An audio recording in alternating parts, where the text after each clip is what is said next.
Hello everyone, this is Jyoti. Welcome to my channel. आज के इस वीडियो में हम डिस्कस करेंगे कि स्पिरिचुअल प्रोसेस के दौरान कई सारे रोग आपके सरफेस पे आ सकते हैं और कई सारे जो डिजीज़ेज़ हैं, कई सारे जो रोग हैं, बीमारियां हैं, उनसे आप को दो चार होना पड़ सकता है और कहीं ना कहीं आपको समझ में नहीं आता कि इसको हील कैसे करना है। तो इस वीडियो में हम जानेंगे कि क्या चीज़ें आप फॉलो करो जिससे कि आप जल्दी इन रोगों से मुक्त हो सको।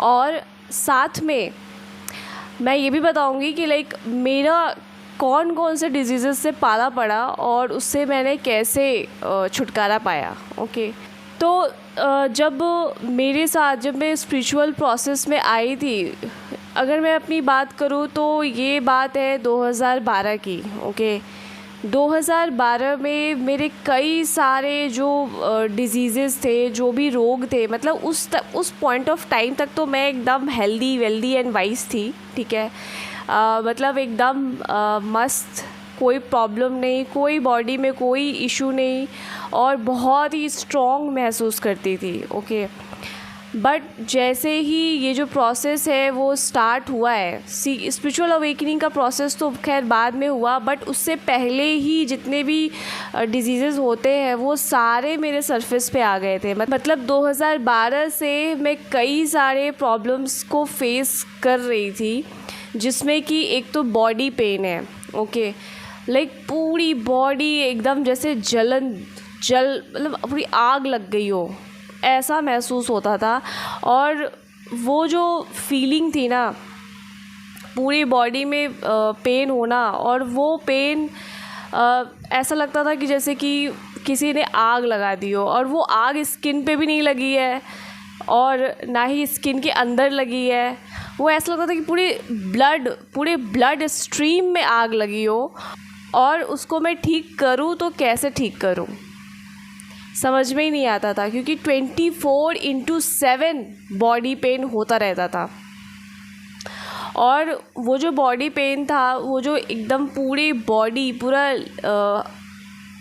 ये हाथ से लेकर पूरा पैर तक, जो इसको कहते हैं ना कि एकदम जलना, अंदर से पूरी बॉडी ऐसी दर्द हो रही है कि मतलब वो नॉर्मल वाला दर्द नहीं रहता है, जो ऐसे थकावट वाली जो फील होती है, ये एकदम ऐसा लगता है कि आग लग गई हो बॉडी में। तो ये जो आग लगी हुई थी, समझ में नहीं आता था कि ये हील कैसे हुआ, क्योंकि 24/7 मुझे ये बॉडी पेन होता था। और इस बॉडी पेन को ऑलमोस्ट मैंने 2012 और ऐसे करके मतलब पूरा 8-10 साल झेल लिया यार। मतलब पूरा 10 साल उसी बॉडी पेन के साथ जीना, उसी बॉडी पेन के साथ उठना, सोना का तो पूछो ही मत। सोना तो मेरा हराम हो चुका था। ऐसा लग रहा था कि भगवान तुम उठा क्यों नहीं ले रहे हो, जब इतना ही सारा दर्द देना था। अब क्या एक ही बार में सारा का सारा आप सारा खुन्नस एक ही बार में निकालोगे क्या? तो वो जो फेज़ था, उस समय मुझे अल्टीमेटली एक नए कॉलेज में एडमिशन भी लेना था। उस समय जस्ट स्कूल एंड हुआ और कॉलेज की तरफ मुझे जाना था। तो वो बहुत ही टफ़ फेज़ था। मतलब 24 घंटे बॉडी पेन होता रहता था, पूरे शोल्डर में पेन। फिर मुझे कौन कौन सी बीमारियाँ थी, ओके, बीमारियाँ मतलब सारी बीमारियाँ, सारे रोग सब सरफेस पे एक साथ आ गए थे। ऐसा लग रहा था कि मेरे पूरे बॉडी पे ना किसी ने बोझा रख दिया हो। अब उस बोझे के साथ ही मुझे चलना है, मतलब चलना तो है ही, रुकना तो है ही नहीं, रुकने का तो कोई सवाल ही नहीं, ऐसा था। तो पूरी बॉडी पेन 24 घंटे 365 दिन होते रहते थे, और उसको ऑलमोस्ट उस बॉडी पेन को 10 साल तक झेलना पड़ा है। ओके, मतलब कोई और रास्ता ही नहीं था उसके लिए। ऐसा नहीं है कि मैंने कोई डॉक्टर के पास मैं गई नहीं, या फिर मैंने अपना इलाज नहीं करवाया, सब करवाया।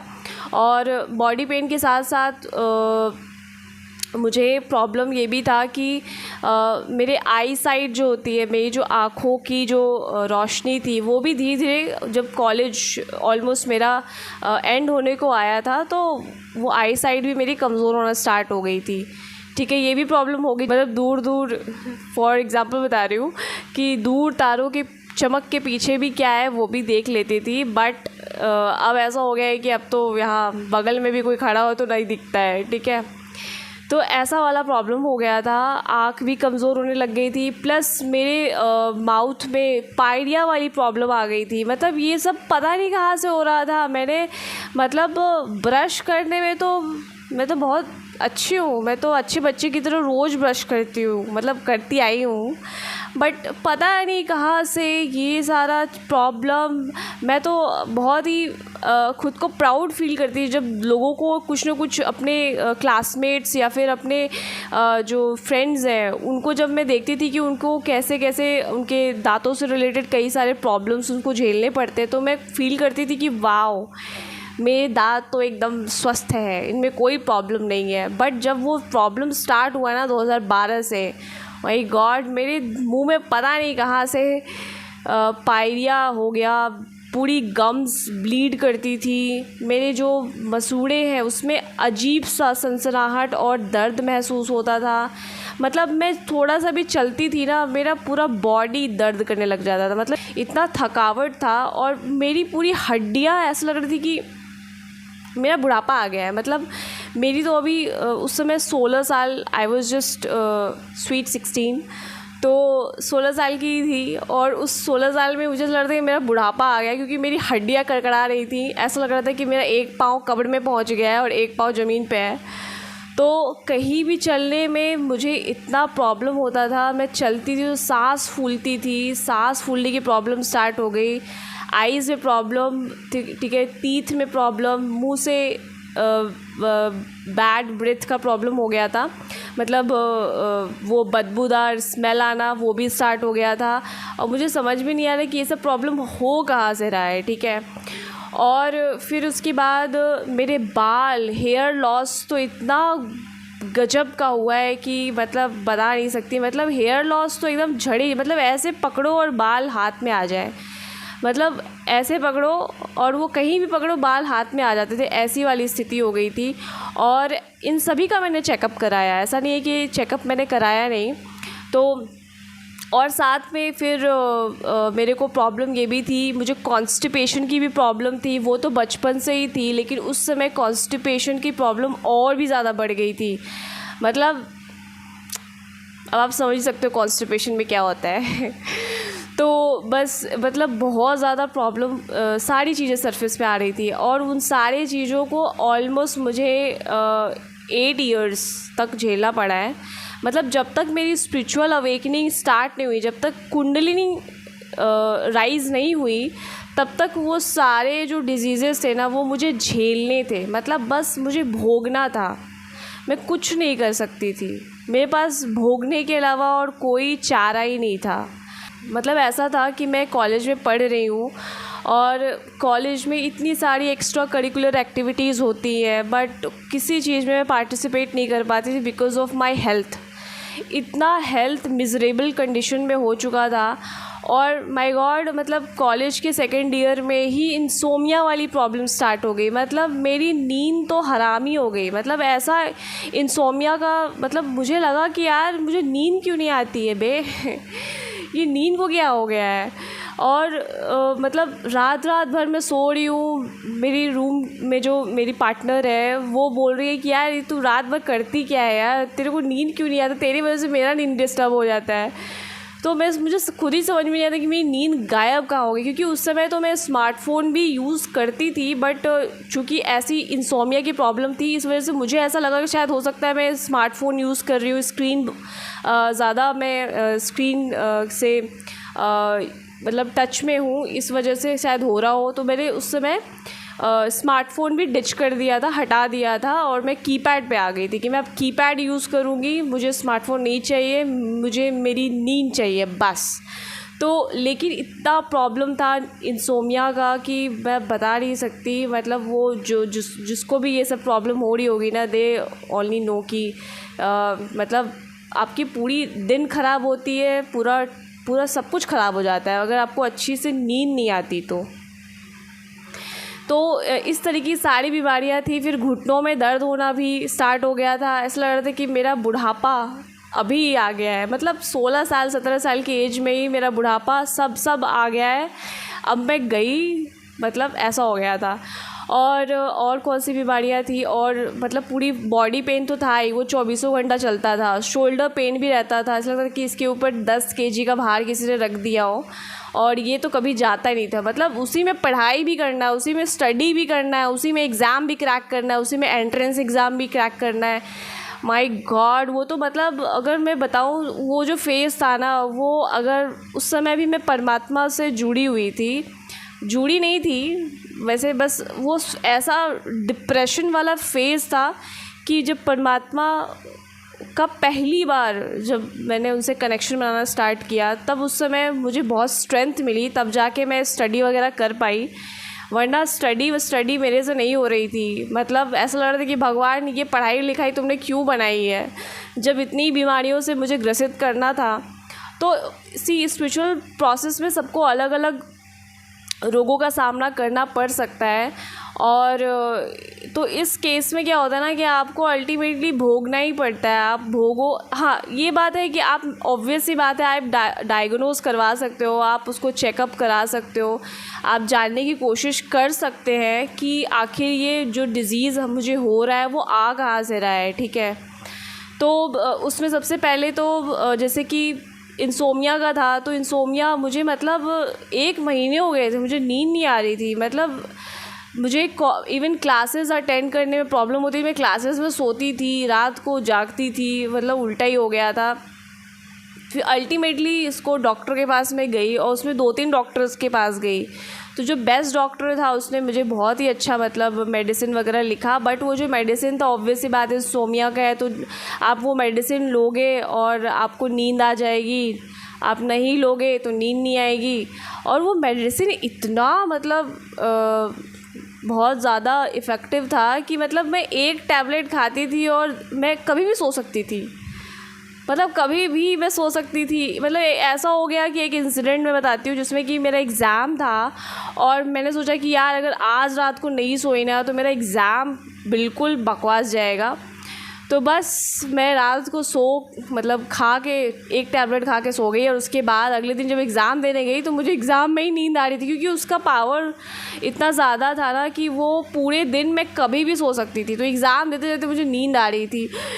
तो फिर मुझे लगा कि नहीं ज्योति, पहले एग्ज़ाम दे लो बेटा, उसके बाद सो लेना, ऐसा हो गया था। तो फिर जैसे तैसे एग्ज़ाम दिया, उसके बाद खराटे मार के मैं सो गई थी वहीं पे, ठीक है। फिर तो मतलब काफ़ी ज़्यादा वो ऐसा था कि मेडिसिन जब तक मैं ले रही हूँ तब तक वो काम कर रहा है, और तब तक मैं मतलब इतना, क्योंकि ड्रग ही होता है ना एक तरह से, वो ड्रग्स ही यूज़ करते हैं। तो वो जब तक आप सो रहे हो, जब तक खा रहे हो तब तक आप सो पाते हो, नहीं खाते हो तो फिर नींद भी नहीं आती, फिर सेम सिचुएशन हो जाता है।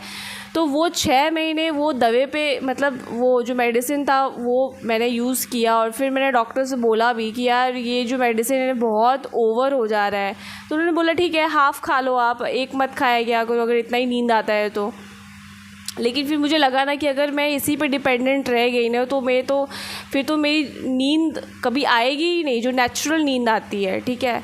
तो मतलब इस इंसोमिया से तो मैं ऑलमोस्ट मान के मतलब 4 से 5 साल तक मतलब मुझे नींद ही नहीं आई, मतलब एकदम नींद नहीं आई। मतलब बहुत प्रॉब्लम होती थी। और मैंने तो कोई स्मार्टफ़ोन यूज़ नहीं करना, कुछ यूज़ नहीं करना, सारा चीज़ मतलब करके देख लिया था कि मुझे ऑन टाइम सोना है, मुझे थोड़ी बहुत एक्सरसाइज भी करनी है ताकि मेरा बॉडी एकदम थक जाए और मैं जैसे ही बिस्तर पे जाऊं मुझे नींद आ जाए। लाइट चली गई, सॉरी गाइस, लाइट चली गई।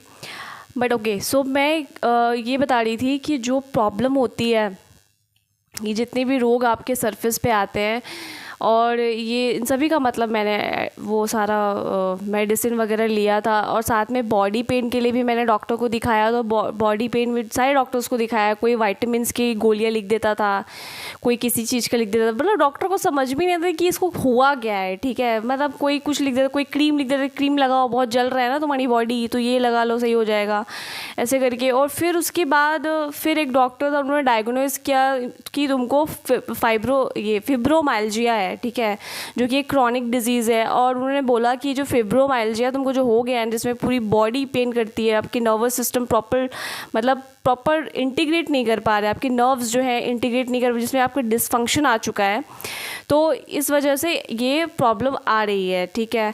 तो मैंने कहा अच्छा ठीक है, फिब्रोमाइल्जिया हो गया मुझे, ठीक है। तो लेकिन उन्होंने ये भी बोला कि ये जो प्रॉब्लम है ना, ये आपकी जाएगी नहीं कभी भी, ठीक है, कभी नहीं जाएगी, अब आपको इसी के साथ चलना पड़ेगा। फिर मुझे लगा कि ठीक है, वैसे भी 10 साल से तो उसको झेल ही रहे हैं, अब सारी ज़िंदगी ऐसे ही झेलना तो ठीक है, बॉडी पेन होता रहे, क्या कर सकता है। अब तो उसके साथ आदत ही हो गई थी कि भाई अब हो रहा है, क्या करें, ऐसा हो गया था।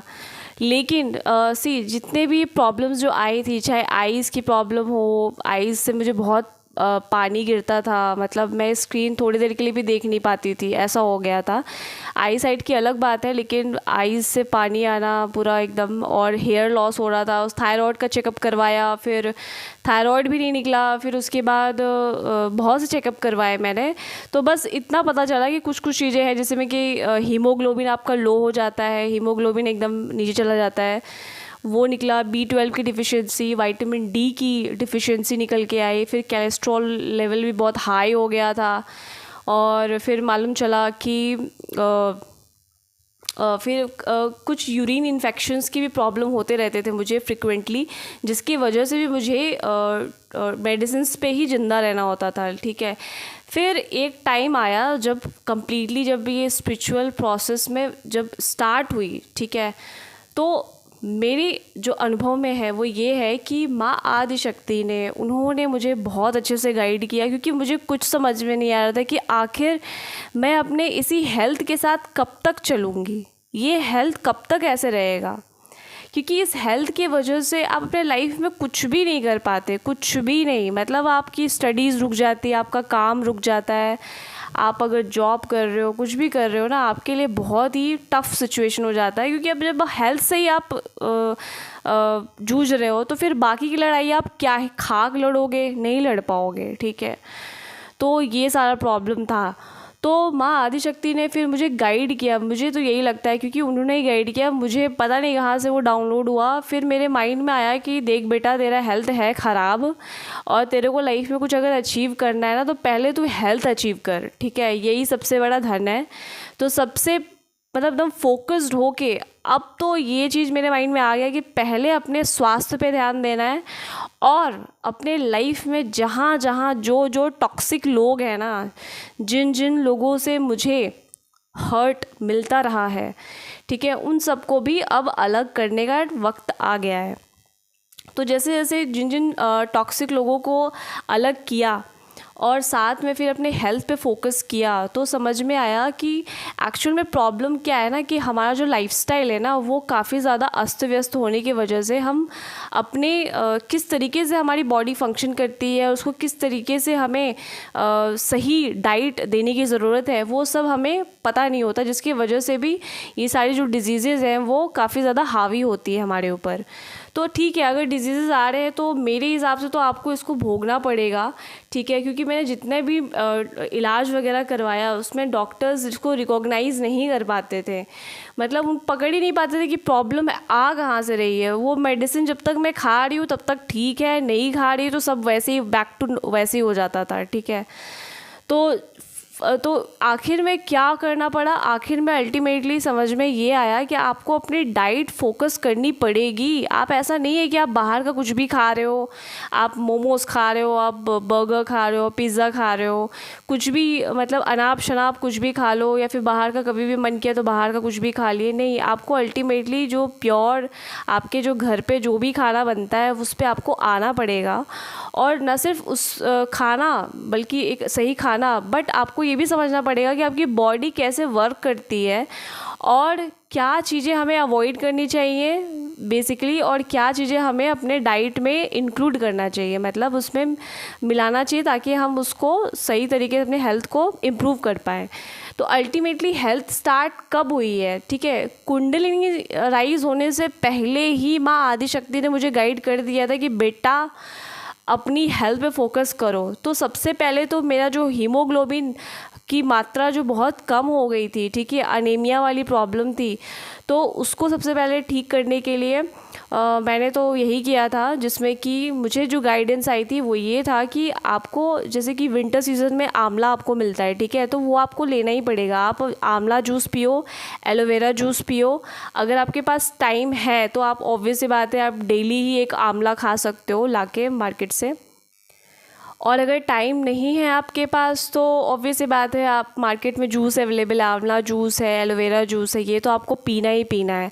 अभी आप गर्मी के मौसम में तो नहीं, बट हाँ आपको विंटर में इसको फॉलो ज़रूर से ज़रूर करना है। ये सबसे मतलब रामबाण है। आपका हीमोग्लोबिन, जो खून की जो कमी आपके बॉडी में हो जाती है, ज़्यादातर ये फीमेल्स को ये प्रॉब्लम आती है बिकॉज उनके मेंस्ट्रुअल साइकिल्स भी होते हैं, जिसकी वजह से ब्लीडिंग होती है, तो उसको रिकवर करना भी बहुत ज़रूरी होता है। लेकिन अब हम जनरली रिकवर कर नहीं पाते, वही नॉर्मल सा खाना खा रहे होते हैं और हमको लगता है कि बस वो नॉर्मल खाना इनफ है, मतलब राइस, रोटी और सब्जी, हमने कोई ग्रीन वेजिटेबल्स खा ली, दैट इज़ इनफ। नहीं, वो इनफ नहीं है, कुछ चीज़ें और भी आपको इंक्लूड करनी पड़ेंगी अपने डाइट में। तो उसमें आंवले का जूस, एलोवेरा जूस, वो सारी चीज़ें मतलब लगातार 2 से 3 महीने जब मैंने लिया तो उसके बाद मेरी हेल्थ एकदम बैक टू नॉर्मल आ गई। फिर समझ में आया कि आयरन जो होता है, जैसे कि जो डिफिशिएंसी हो रखी हुई थी, B12 की डिफ़िशेंसी और विटामिन डी की डिफ़िशेंसी हो रखी हुई थी। तो मैंने ऑब्ज़र्व किया कि बहुत ज़्यादा वो जो आप नेगेटिव स्टेट में चले जाते हो, डिप्रेशन स्टेट में चले जाते हो ना, तो B12 क्या करता है ना, आपको अपने माइंड को, आपके माइंड को, मतलब जो डिप्रेशन में जा रहा होता है उसको बेसिकली, उस नर्व्स को या फिर उस सिस्टम को एक तरीके से हेल्प करता है, कहीं वो क्रैश ना हो जाए, कहीं वो फ्यूज़ ना उड़ जाए आपकी, ठीक है। तो B12 इस चीज़ के लिए हेल्प करता है। तो उसके लिए तो मैं नॉनवेज पहले खाती थी, क्योंकि मेरे घर में ऑलरेडी नॉनवेज बचपन से ही ये सब बनता रहा है, तो ये मेरे लिए बहुत ही नॉर्मल बात थी नॉनवेज खाना। वो अलग बात है कि अब मैंने छोड़ दिया है, छोड़ नहीं दिया, वो भी प्रोसेस के थ्रू दौरान होते होते वो सारी चीज़ें छूट गई। मैं छोड़ना चाहती थी लिटरली, जो नॉनवेज खाना है, ये सब चीज़ें मैं नहीं चाहती थी, बट मुझे छूट नहीं रहा था कि इसको आखिर मैं कैसे हटाऊं। लेकिन फिर उसके लिए भी माँ आदिशक्ति ने मुझे गाइड किया, और जब गाइड किया तो समझ में आया, जब वो अंदर से वो भाव आया ना उस मुर्गे के लिए और उन बकरों के लिए जिनको मैंने अब तक खाया था, तो जब वो भाव उठा ना तो समझ में आया कि ओ माय गॉड, मैंने कितना गलत काम किया, मतलब मेरी अज्ञानता में मैंने कितना कुछ किया। तो उसके लिए मैंने माफ़ी भी मांगी और फिर ये चीज़ छूट गई। मतलब एकदम नहीं, अब मेरे सामने आता तो मुझे छी आता है, छी वाला, मतलब वो सेंस आता है कि नहीं ये बहुत गलत है। Can't do any cruelty with any animal और एनी बर्ड।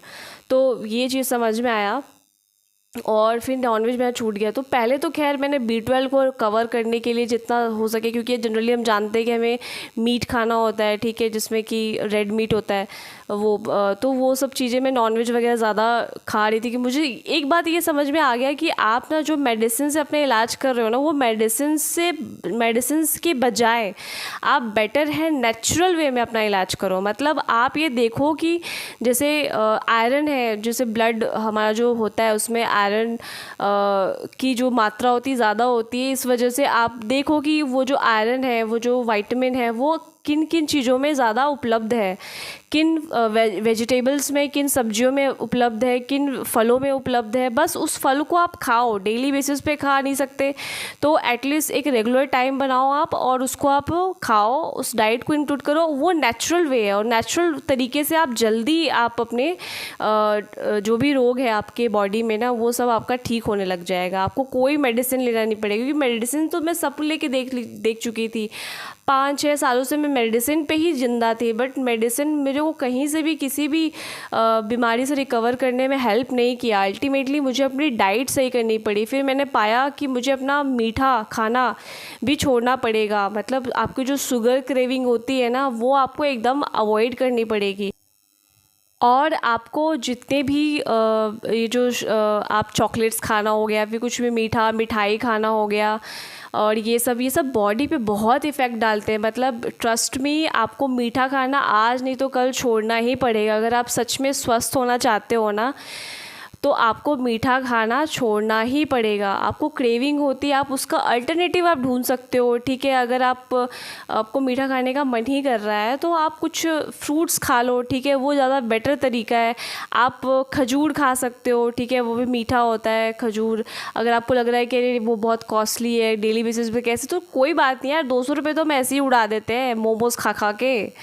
तो फिर इससे बेटर है कि आप कुछ अच्छा चीज़ खाओ ना, आप थोड़ा ही खाओ लेकिन अच्छा ही चीज़ खाओ, आपको चूज़ करना पड़ेगा, ठीक है। तो मॉर्निंग मैंने तो अपना पूरा डाइट प्लान कर लिया कि भाई मेरे पास इतने पैसे भी नहीं है कि मैं बहुत ओट्स वोट्स और ये सारी चीज़ों फैंसी चीज़ों के पीछे भागूं, ये सब नहीं। जितना मतलब एक नेचुरल से नेचुरल तरीका हो सकता है तो वो सारी चीज़ें डाइट फॉलो किया, प्लस एक्सरसाइज तो जम के किया। मतलब जितना मुझे बॉडी पेन होता था उतना ज़्यादा मैं एक्सरसाइज करती थी। मतलब वो मुझे गाइडेंस आती थी कि भाई पेन को पेन ही मार सकता है, ठीक है। तो जितना आप अपने बॉडी को पेन दोगे ना, वो ऑलरेडी पेन हो रहा है, ठीक है। क्या होता है ना कि वो सारे जो रोग होते हैं ना, वो सारे असाध्य रोग होते हैं, वो सब मतलब आपको समझ में ही नहीं आता कि वो हील कैसे होंगे। बेसिकली क्या होता है ना, आपका जो सूक्ष्म शरीर होता है, जो तीसरा शरीर है हमारा, वो कारण शरीर होता है। तो सूक्ष्म शरीर में ही आपके वो जितने भी बीमारियां सरफेस पे आ रही हैं, वो कहाँ से आ रही है, वो सब आपके एंसेस्ट्रल ब्लड लाइन से आ रही होती हैं। तो जो एंसेस्ट्रल ब्लड लाइन मतलब जिन लोगों ने अपने इमोशंस पे काम नहीं किया, अपने कार्मिक साइकिल, अपने जो भी बैगेजेस थे उन्होंने उस पर वर्क नहीं किया, तो वो आपके ब्लड लाइन में कैरी पास होता रहता है, मतलब कैरी ऑन होता रहता है, वो एक दूसरे पे पास होता रहता है कि अब वो आपके ऊपर ट्रांसफ़र हो जाता है। तो जब आपके ऊपर पूरा ट्रांसफ़र आ गया तो वही आपके रोग के रूप में आपको नज़र आते हैं, ठीक है। वो सारे जो कि आप कितना भी इलाज करा लो, आपका वो ठीक होता ही नहीं। तो अल्टीमेटली आपको वो भोगना पड़ता है, मतलब आपको उसको सहना ही पड़ेगा। आप मतलब मेरे हिसाब से तो आपको जो जब तक सहना है सहना पड़ेगा। और साथ में अगर लेकिन आप डाइट वगैरह सही करते हो तो वो चीज़ें, उसकी इंटेंसिटी, जो भी रोग आपको हुआ है ना, उसकी इंटेंसिटी धीरे धीरे कम होना स्टार्ट ज़रूर हो जाती है। बट अल्टीमेटली जब कुंडलिनी जागृत हुई, ठीक है, जब माँ आदिशक्ति जागृत हुई, प्रवाहित हुई, तो ऑटोमेटिक ये सारी चीज़ें चली गई। क्यों चली गई? क्योंकि पहली बात तो मेडिटेशन ने बहुत हेल्प किया, क्योंकि ये सब प्रोसेस तो बाद में हुआ है, लेकिन जो हीलिंग मेरी स्टार्ट हो गई थी वो मेडिटेशन करते ही स्टार्ट हो गई थी।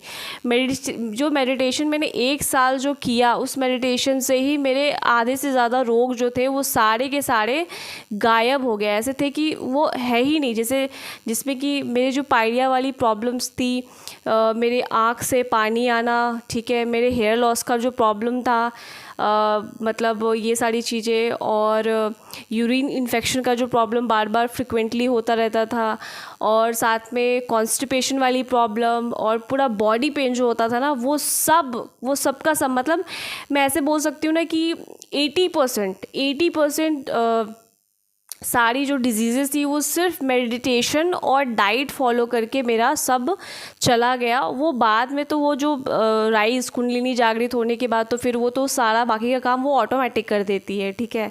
वो तो फिर जैसे आपने डॉक्टर का जो सिंबल देखा है ना, डॉक्टर के सिंबल में वो सिंबल ही कुंडलिनी का है, जिसमें कि एक स्नेक है जो ऐसे राउंड होके जा रहा होता है, ठीक है। तो वो बेसिकली असली डॉक्टर तो कुंडलिनी माँ ही है, ठीक है। वो तो जब राइज होगी ना, तो वो आपके सूक्ष्म शरीर में जो जो बीमारियाँ पड़ी हुई हैं ना, वो सब निकाल के फेंक डालती है। फिर तो आप ऐसा स्वस्थ होते हो ना कि आपको पता चलता है कि ओ माय गॉड क्या धन मिल गया है। तब एक्चुअल में जो कहते हैं ना कि स्वास्थ्य सबसे बड़ा धन है, वो सच में आपको महसूस होता है कि सच में जब आप इतने रोगों से पीड़ित होते हो ना 10-10 साल 20-20 साल से, और जब वो रोग जाता है आपके शरीर से, तो आपको समझ में आता है कि यार कितना लाइट फील हो रहा है। और तब आप लाइफ को एक्चुअल में जी पाते हो, तब आप लाइफ में कुछ बेटर प्रोडक्टिव कर पाते हो, वरना फिर तो आप एकदम बोझ की तरह आपका लाइफ हो चुका होता है। तो बिल्कुल वैसे ही तो आपको मतलब ये तो फॉलो करना, डाइट तो फॉलो करना ही पड़ेगा। तो मैं तो बेसिकली क्या करती थी कि वही मॉर्निंग में, मतलब 7 से 8, मॉर्निंग में 7 से 8 के बीच में मुझे नाश्ता कर लेना है, चाहे कुछ भी हो जाए।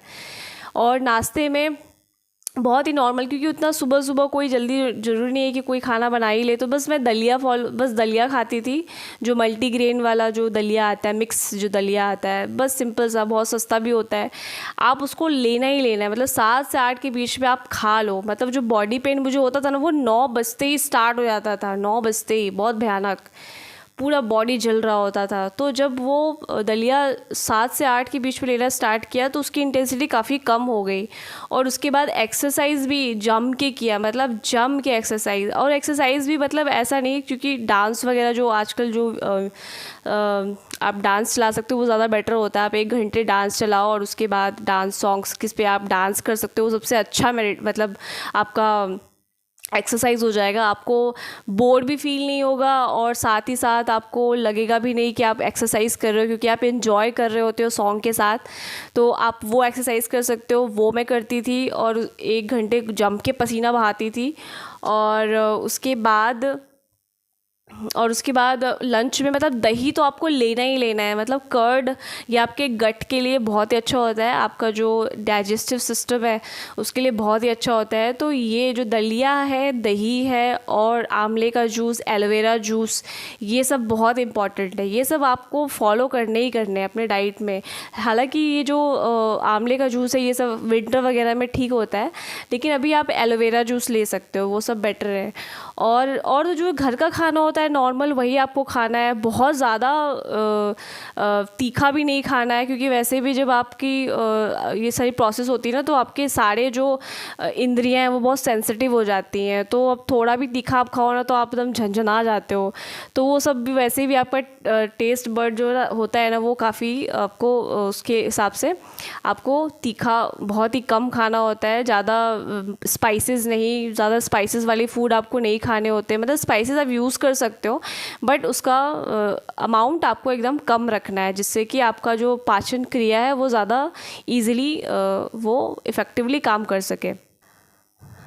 तो बस यही था कि लाइक बॉडी पेन अल्टीमेटली आपका क्यों होता है। जैसे मैंने आपको बताया कि सूक्ष्म शरीर में आपके कई जन्मों के, मतलब जन्म क्या, आपके जितने भी एंसेस्ट्रल ब्लड लाइन में जो भी डिजीज़ रहे थे वो सब आपके कारण शरीर में मौजूद होते हैं, जो इस लाइफ टाइम में सब सरफेस पे आते हैं। और जब आप स्पिरिचुअल प्रोसेस में होते हो ना, तब तो और भी ज़्यादा सब एकदम एक साथ आते हैं सरफेस पे, कि आपको समझ में ही नहीं आता कि हो क्या रहा है, और कोई भी डॉक्टर इसको फिगर आउट नहीं कर पाता, और ये प्रॉब्लम होती है।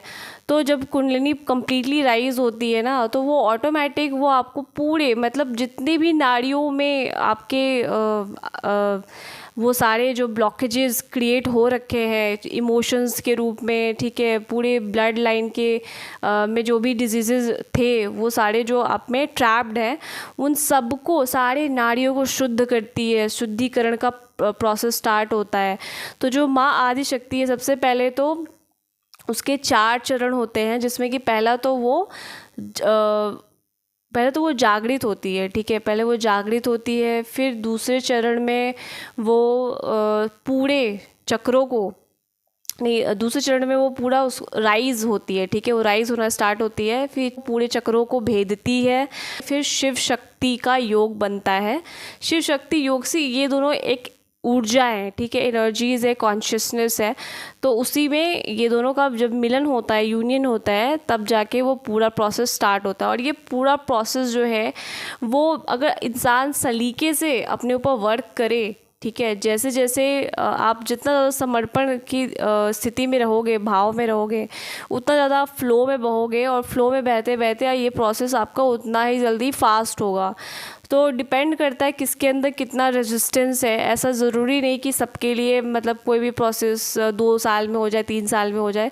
किसी को 4 साल लग सकते हैं, किसी को 5 साल लग सकते हैं। सबका अपना अपना टाइमलाइन है। बट जितना ज़्यादा फ्लो में बहोगे, जैसे जैसे प्रोसेस आपका आगे बढ़ेगा, उतना ज़्यादा आप जल्दी असेंड करोगे, और आपके जितने भी जो रोग हैं ना वो सब गायब हो जाएंगे। मतलब जो जितने भी जो बॉडी पेन था वो मेरे बॉडी से कम्प्लीटली जा चुका है। मतलब अब मैं मान सकती हूँ कि वो बस 5% रह गया है। मतलब साल में कभी कभार वो भी बहुत मीठा मीठा सा, हल्का हल्का सा, मतलब पेन बॉडी में होता है, बट वो भी 1 हफ्ते के लिए रहता है और उसके बाद चला जाता है। पहले क्या होता, 365 दिन रहता था। तो ये ऑलमोस्ट हील हो चुका है पूरी तरीके से हील हो चुका है। बॉडी पेन चला गया, हेयर लॉस की प्रॉब्लम सही हो गई, मेरे आँख से पानी आता था वो भी ऑटोमेटिक सही हो गया, मेरे जो पायरिया की प्रॉब्लम थी वो भी ठीक हो गई। वो कैसे ठीक हुई? ओह हाँ, ये तो मैंने बताया ही नहीं। उसको ठीक किया मैंने, मतलब उसके लिए कितने सारे वो डेंटिस्ट के पास जाके पता नहीं कौन कौन से टूथपेस्ट और ये सब यूज़ किया, ठीक है, सब कुछ यूज़ किया, कुछ फ़ायदा नहीं हुआ। बट अल्टीमेटली जब मैं नीम के दतवन पे आई, जो नीम का दतवन होता है, जो नीम के पेड़ से जो हमें मिलता है, जिससे हम ब्रश करते हैं, तीत करते, पहले के टाइम में, पहले क्या अभी भी गांव में लोग करते ही हैं। तो जब वो नीम का दातुन मैंने यूज़ किया और उससे ऑलमोस्ट 3 महीने तक मैंने अपने मतलब ऑब्वियस ही बात है, मैं ऐसे भी टूथपेस्ट यूज़ कर रही थी और साथ में उस नीम के दतवन से भी मैं अपना मुंह धुला करती थी। तो उसके वजह से मेरा जो पायरिया का प्रॉब्लम था, जो बैड ब्रेथ का जो प्रॉब्लम था ना, वो जो बदबू आती थी मुंह से, वो सब ठीक हो गया। मतलब सिर्फ उस नीम के एक दातुन से, मतलब उस मतलब चमत्कारी है वो आप उसको फॉलो करोगे। अगर ऐसा कुछ आपको प्रॉब्लम होगा ना तो वो बहुत जल्दी ठीक हो जाएगा। और साथ में फिर जैसे मैंने आपको बताया कि मेरा बॉडी पेन तो वो ठीक हुआ ये मेडिटेशन करके। बेसिकली मेडिटेशन करते करते ऑटोमेटिक सारा जो बॉडी पेन का जो प्रॉब्लम था ना वो सब सही हो गया। और फिर जब कुंडलिनी जागृत होने के बाद तो ऑटोमेटिक वो आपको एकदम मतलब चमका देती है, मतलब पूरी तरीके से आपके हेल्थ को ठीक कर देती है। और ऑब्वियस बात है, आपको डाइट लेकिन मेंटेन करना होता है, वो उसका तो कोई सब्स्टिट्यूट नहीं है। ऐसा नहीं है कि आप कुछ भी रैंडम खा रहे हो तो आपकी हीलिंग हो जाएगी, नहीं, आपको डाइट प्रॉपर फॉलो करना पड़ेगा। और एक्सरसाइज तो मस्ट है, मतलब एक्सरसाइज ये सबसे फर्स्ट नंबर पे आता है। आप जितना ज़्यादा एक्सरसाइज करोगे ना, आपका बॉडी पेन जो है ना वो आप उसको हेल्प करोगे और ज़्यादा रिलीज़ होने में। लाइट आ गई। और फिर इंसोमिया का प्रॉब्लम कैसे ठीक हुआ? एक बात और है, जैसे जैसे ये डिजीज़ेज़ हील हो रहे थे वैसे वैसे मेरे लाइफ से टॉक्सिक लोग भी जा रहे थे। या तो मैं खुद ही उनको भगा रही थी, या तो माँ आदिशक्ति खुद उनसे मुझे अलग कर रही थी, ठीक है। तो वो सब एक्सेप्ट करती गई। और जितने जैसे जैसे टॉक्सिक लोग मेरी लाइफ से गए ना, मतलब एक तरीके से मैं बोलूँ ना कि आपके लाइफ में जो बीमारी आती है ना वो इसलिए नहीं आती कि आप कुछ गलत खान पान कर रहे हो। उससे ज़्यादा जो मेजर जो इशू जिसकी वजह से ये प्रॉब्लम होती है वो है गलत लोगों का साथ होना, ठीक है।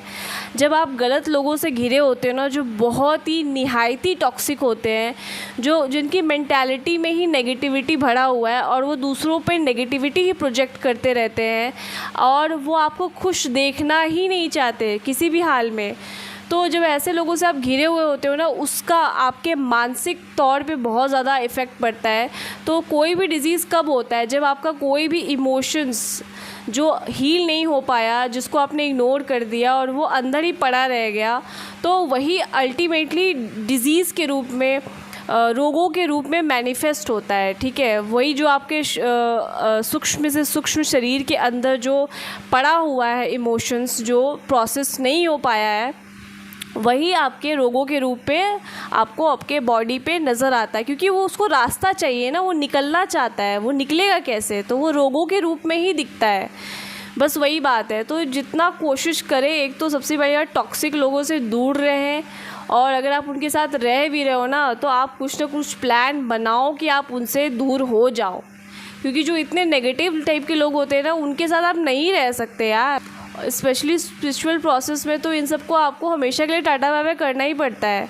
तो मेरा तो ये जो इंसोमिया का जो प्रॉब्लम था, नींद वाली जो प्रॉब्लम थी, वो तो तब गई है जब मेरे लाइफ से ऐसे मान सकती हूँ कि 95% टॉक्सिक लोग चले गए थे। तो ऑटोमेटिक ये इंसोमिया का प्रॉब्लम सही हो गया। क्योंकि ये मेरे ब्लड लाइन से आ रहा था। मेरे मॉम को भी ये प्रॉब्लम थी, उसको रात को नींद नहीं आती थी, कभी नहीं आई, मक्खी की नींद सोती थी। और मेरे डैड को भी ये प्रॉब्लम था, नींद ही नहीं आता था कोई, मतलब वो अल्कोहलिक बहुत ज़्यादा थे। और ठीक है, अल्कोहल लेके मतलब ड्रिंक करके ही उनको नींद आती थी। और या तो कोई ना कोई ऐसा उनका एडिक्शन था जिसको वो फॉलो करके तब उनको रात को गहरी नींद आ पाती थी, वरना अगर वो नहीं अल्कोहल या ड्रिंक नहीं करते तो फिर उनको नींद ही नहीं आती थी। मतलब दोनों को ये प्रॉब्लम था। तो जब वो फुल्ली मेरे लाइफ से टाटा बाय बाय हुए हैं ना, जब भगवान ने बोला कि अब हटो, निकलो, इनको हटाओ, ठीक है, तो वो ऑटोमेटिक मेरा इंसोमिया का प्रॉब्लम सही हो गया। जबकि मैं इतना कोशिश की थी मैंने उसके लिए, मतलब मुझे रात को नींद आ जाए, मैं वॉक पे जाती थी, मैं काफ़ी ज़्यादा एक्सरसाइज करती थी। मतलब मैं सोचती कि आज तो मुझे अच्छी नींद आई क्योंकि आज तो मैंने बहुत एक्सरसाइज किया है, वाह। और जब मैं सोने जाती थी तो पता चला नींद ही नहीं आ रही है, पूरी रात भर बस मैं सीलिंग देख रही हूँ, मतलब पंखे को देख रही हूँ कि यार अब नींद आएगी, अब नींद आएगी, लेकिन नहीं आता था, ठीक है। तो अल्टीमेटली मुझे समझ में आया ना कि वो जो मैं उन लोगों से अटैच थी ना, वो अटैचमेंट के कारण वो इंसोमिया का प्रॉब्लम मेरा सही नहीं हो रहा था। अल्टीमेटली वो इंसोमिया का प्रॉब्लम तब सही हुआ जब सब सारे 95% टॉक्सिक, अब तो ऑलमोस्ट मैं बोलूँगी कोई है ही नहीं एक्चुअल में, तो सब मतलब सारी बीमारियाँ उन लोगों के जाते बीमारियाँ भी छूमंतर हो गई। तो बिल्कुल ऐसे ही है। तो आप अगर ऐसे लोगों से घिरे रहोगे ना तो वो भी बहुत इफ़ेक्ट पड़ता है। तो बस यही करना है। स्पिरिचुअल प्रोसेस में माँ आदिशक्ति ऑटोमेटिक आपको हील करके सारे डिजीज़ को सरफेस पे ला के हील कराती है, और वो आपको अल्टीमेटली आपको सहना पड़ेगा, ठीक है। बॉडी पेन हो रहा है तो सहना पड़ेगा ही, और जितना हो सके आप मेडिटेशन करोगे उतना ज़्यादा आप उस पेन को रिलीज़ होने में हेल्प करोगे। और एक्सरसाइज तो मस्ट है, मतलब एक्सरसाइज आप करो, चाहे जैसे डांस करके करो आप, या फिर डंबल उठाओ, वर्कआउट करो, जिम जाओ, कुछ भी करो, एकदम जम के करो, वो जल्दी आप हेल्प करोगे रिलीज़ होने में, ठीक है। और डाइट तो फॉलो करना ही करना है, उसका कोई मतलब दूसरा सब्स्टिट्यूट नहीं है। आप अपने बॉडी के बारे में पढ़ो, अपने आप को अवेयर करो कि बॉडी कैसे फंक्शन करता है और हमको क्या चीज़ें खानी चाहिए, क्या चीज़ें नहीं खानी चाहिए, क्या चीज़ मेरी बॉडी को सूट कर रही है। और मीठा तो आपको छोड़ना ही पड़ेगा और नॉनवेज भी छोड़ना पड़ेगा। मतलब ये सब चीज़ें आप छोड़ोगे ना तो ऑटोमेटिक आपको आपके बॉडी पे ना बहुत अच्छा रिज़ल्ट दिखना स्टार्ट होगा, ठीक है। ये जो शुगर की क्रेविंग होती है, मुझे भी बहुत होती थी। जब वो अंदर से क्या होता है ना कि आप बहुत जल्दी एक सेफ्टी सा फील करना चाहते हो, तो सेफ़ फील करने के लिए आप बहुत ज़्यादा मीठा खाते हो। आपको ना पेस्ट्री खा लिया, कभी केक खा लिया, कभी कुछ खा लिया, ऐसे करके कभी चॉकलेट खा लिया। तो नहीं, ये सब आप कब तक करोगे। तो अल्टीमेटली ये सब आपको छोड़ना पड़ेगा। आप इसका अल्टरनेटिव ढूंढ लो, कुछ मीठा फ्रूट्स खा सकते हो आप, ड्राई फ्रूट्स खा सकते हो आप, ठीक है, खजूर खा लो आप, ऐसा कुछ हेल्दी सब्स्टिट्यूट इसका ढूंढना है। तो बस यही है। तो स्पिरिचुअल पूरे प्रोसेस में ना आपका ऑटोमेटिक ही आपकी सारी चीज़ें हील होना स्टार्ट होती है, और साथ में आपको कुछ चीज़ें फॉलो करनी पड़ती है। तो आप बल्कि और हेल्प करते हो माँ आदिशक्ति को वो सारे डिजीज़ को जल्दी रिमूव करने में, ठीक है। तो चीज़ें फिर बहुत ही स्मूथ हो जाती है। आपका बॉडी पेन का प्रॉब्लम ही चला जाता है। फिर वो साल में कभी 1 बार या 2 बार आएगा, 1 हफ़्ते के लिए या फिर 2 हफ़्ते के लिए, फिर चला जाएगा। वो भी आपका असेंशन का एक सिम्टम होता है। कुछ ना कुछ बॉडी आपकी इंटीग्रेट कर रही होती है, अपडेट कर रही होती है, न्यू एनर्जीज़ एंटर कर रही होती है, पुरानी ओल्ड एनर्जीज़ जा रही होती हैं। तो उस वजह से भी आपको हल्का फुल्का सा पेन फील हो सकता है, बट उसके बाद सारी चीज़ें सही हो जाती है। कोई डिजीज़ नहीं बचता, कोई डिजीज़ नहीं, क्योंकि जो असली डॉक्टर है ना वो माँ आदिशक्ति है। वो तो जो चाहेगी तो वो पूरे सूक्ष्म शरीर में जो जितने सालों के डिजीज़ आपके पूरे ब्लड लाइन में चले आ रहे हैं ना, वो सब ठीक कर देती है। तो ठीक है, तो आपको मतलब प्रॉपर आपको फॉलो करना पड़ेगा डाइट। और डाइट में भी जैसे मैंने आपको बताया, बहुत ज़्यादा आपको फाइबरस चीज़ें खानी पड़ती, जिसमें फ़ाइबर ज़्यादा होता है, जिसमें आयरन की मात्रा ज़्यादा, जैसे पालक।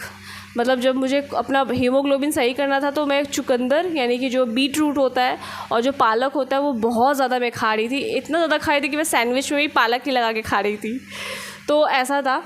तो नेचुरल तरीके से आप जितना ज़्यादा अपने डाइट को सही करोगे ना, उतना ज़्यादा आपका बॉडी जल्दी सही होता है, बजाय मेडिसिन वगैरह लेने की। क्योंकि मेडिसिन कहीं से भी आपको हेल्प नहीं करने वाले, क्योंकि वो जो प्रॉब्लम है ना वो आपके सूक्ष्म शरीर से आ रही है, अंदर से आ रही है। तो जब आप कोई नेचुरल चीज़ें अंदर आप लेते हो तो वो ऑटोमेटिक जल्दी असर करता है, क्योंकि अल्टीमेटली वो तो माँ आदिशक्ति का ही दिया हुआ है ना, जो नेचुरली जो हमारे बॉडी के लिए बनाया गया है। ये दवाइयाँ वगैरह तो वैसे भी वो इमरजेंसी केस के लिए है, तो वो काफ़ी आर्टिफिशियल हो जाता है सॉल्यूशन उसका। तो नेचुरल सोल्यूशन के थ्रू आप जल्दी अपने बॉडी को सही कर सकते हो।